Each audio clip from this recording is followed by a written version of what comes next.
you guys know what happens, right? You've listened to some of these podcasts. Yes. Okay, yes, good. yes. So, it's question time. So here we go. You guys know that we have 2 visitor centers, and people call, text, email, DM. They TikTok dance us, whatever. I don't know. I don't do TikTok. But they do stuff, and they send us questions, and you're going to help us answer questions we get in We Get Questions. I prepared for this. Wait. You prepared? Wait. Just in case I was gonna get stunned with a question I wasn't ready for. So you haven't seen the questions, but you have I know, answers. but I generally thought what questions would be thrown at us. For real. Yes.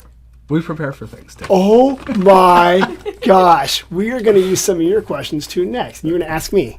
But ready? Here. Well, first I'll start with this, and then we'll go. I love that. Thank you. I'm looking for activities other than Train Town for the grandkids. Ages 2.5, 6, and 9. Any suggestions? Also, are there any wineries where you can take the kids? Thank you. You do that one. Yeah. Well, what do you do with kids other than Train Town? Let's see. Well, Not to plug not to talk our Cassidy book Ranch, here, but we do the strawberry picking is really fun for great. little kids. Yeah. Yes. So it's a great activity. For, Strawberry picking is a all genius ages. idea. The 6 and 9-year-olds would love playing pickleball, and They would. Yes. But not with rosé in their hand. No. They Capri Sun or Just a something like little that. bit, Yeah. I love that. So they can come visit Cassidy Ranch. Yes. And they could pick. Strawberries. And then you can walk down the road and get a burger at Lou's Luncheonette. That's so good. Yeah. They still have that fried chicken sandwich down there. Oh man, it's so it's not good. good. I go to Little Lou's all the time. Oh, yeah. Yeah. I ride my bike down there, Yeah. and the burgers are fantastic. Yeah. All right, good answer. So you could go down to Cassidy Ranch, then you could walk over and go to Lou's Luncheonette and get a good sandwich. They still have milkshakes down there too. They must. I hope. Yes. I They think do. it's- Yes. Okay, so really good restaurant there. So those are good options. Yes. The question about wineries where you can take the kids, yes, usually well behaved. And also, what we always say is find a winery that has outdoor space. Yeah. That's kind of informal, so the kids can kind of run around Right. and the parents are there. Usually, you don't go to a small tasting room. Right. Like, so that might not be appropriate, like at, say, like Three Sticks, Yeah. which is like a classic, beautiful adobe. It might not be the right spot. Right. We went to Klein Okay. within the last Yeah. year, and it looked like it was very think family- Great Larson spot. family. Larson family Larson's farm. totally, Yeah. right, Friendly. totally in there. So one trick is to always just call ahead Yeah. and find out. Right. And if it's a big vineyard, usually St. Francis, kind of, because you can walk through the vines, but know your kids. Sure. Right. Yeah. So, yeah. Okay, you got a question for me? Gunlock Bunchu might also. Oh, Gunbun's be- great. Yeah, you can yeah. walk around there Yeah. and do it. But, Yeah. but make sure your kids have something to do. Take care of them. Don't just turn them wild and expect someone to take care of them. Yeah. Right. Yeah. Hey Tucker, you got a question for me? Like, what did Sure. you literally prepare? Let me hear one of your I don't questions. know, Tim. What's a great Sonoma Saturday for you? A great Sonoma Saturday? That's a great question. Boy, this is hard. Well, first I wake up. Okay, and then I go to and I take a hike because this is like mythical Tim. Okay. And Where I do you did hike? Overlook Trail, of course. Overlook's fantastic. But if my knees are bothering me, then I do the Sonoma Bike Path, which is flat. Nice. Right. Okay, good. Then I go to the Sunflower Cafe and What do you go get? there. Oh well, I usually get some sort of like salad thing because I'm healthy in this. Or the pancakes. It's Saturday though. Saturday pancakes, right? And then I'm going to go to the Mission and kind of walk around there. And then I'm like, you know what? Let's go up Valley a little bit. Okay. And I do like going outside. So I would probably go up to Jack London State Park. And I like to explore that area. Have you guys been? I don't know if you've been to that big old house. he has Yeah, there. That's really neat. beautiful. And see the ruins and see where Jack London was. And then it's like, oh my gosh, it's lunchtime again. So I got to eat somewhere, right? So I'm going to backtrack. I'm going to go to Sonoma Eats. I'm going to get some Mexican food over there. Nice. And I'm coming back into town, and I haven't had ice cream yet. So I'm going to go to Sweets. I'm just eating. You notice that? Eating. Just That's the eating. primary. Great day. But now I'm ready to do some wine tasting. Okay. So I might get the Plaza Tasting Pass. Or head down to Cassidy Ranch. Yes. And then in the evening, it's Saturday? You'll catch At a Broadway. show. Yeah. Broadway under the stars. So that's what I do that. I'm going to picnic in the plaza. Yeah, Transcendence. I'm going to do that. And then I'm going to go to my hotel. And I'm Wonderful. going to have a great time. Yeah. Yeah, thanks. Oh, and I'm going to download my favorite podcast while I fall asleep. Yeah. It's called The Sonoma You're a Spiel. walking advertisement. That was good. Yeah. That was very good. All right, Yeah. I have a question for you. Yeah. Yes. Hi, I am up to my eyeballs in plums. What should I do? Yeah. A few things we like to do when you've got excess plums, which when you catch yourself in a situation. when it happens, as it were. Yeah. You can make a plum shrub, which plum is shrub. actually works great as a salad mixed in salad dressing, or you can put it in a cocktail as well. Elizabeth, I thought plums grew on trees. So can you explain to me what is a So plum a shrub? A shrub is basically a flavored like drinking vinegar that you infuse fruit and herbs and a little bit of sugar into. So you would basically chop up the plums, cook them down.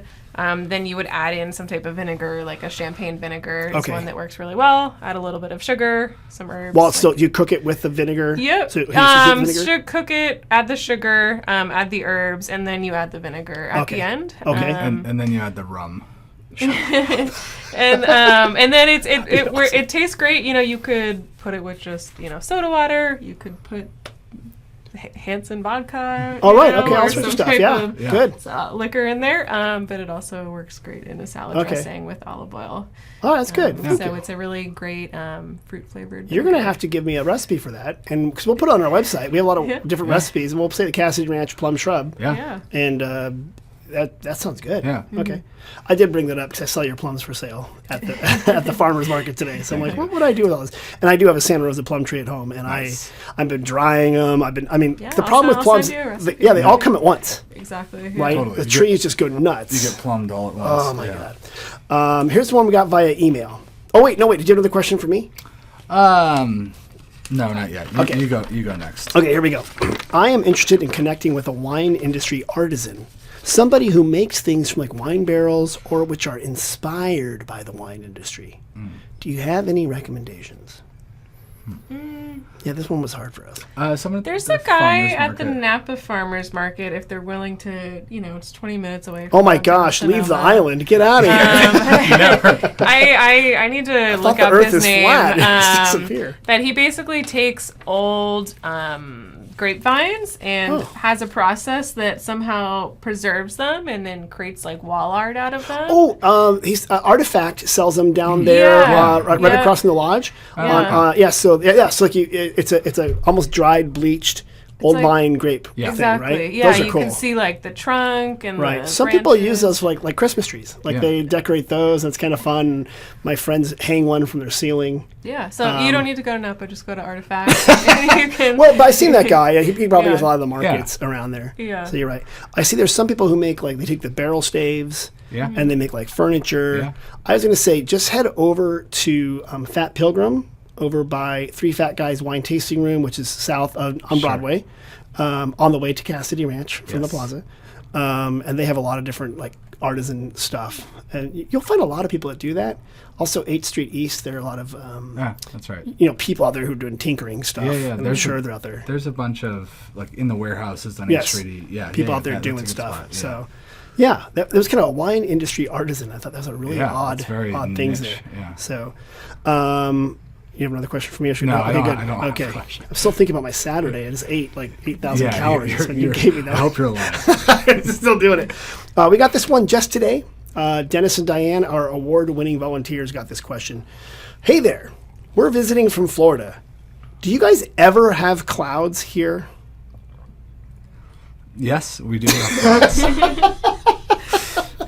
It doesn't really rain May through October. Right. Yes. But if you go October through April, we will get rain. We got 35 inches this last year. Yeah. So, but it's funny when you are from a part of the country, usually the eastern part of the country where it rains, like if you're from Massachusetts, which I know you're not, it does rain. It's a whole lie. It's a whole lie. Right? Because I saw how you parked perfectly, so clearly you're not from Massachusetts.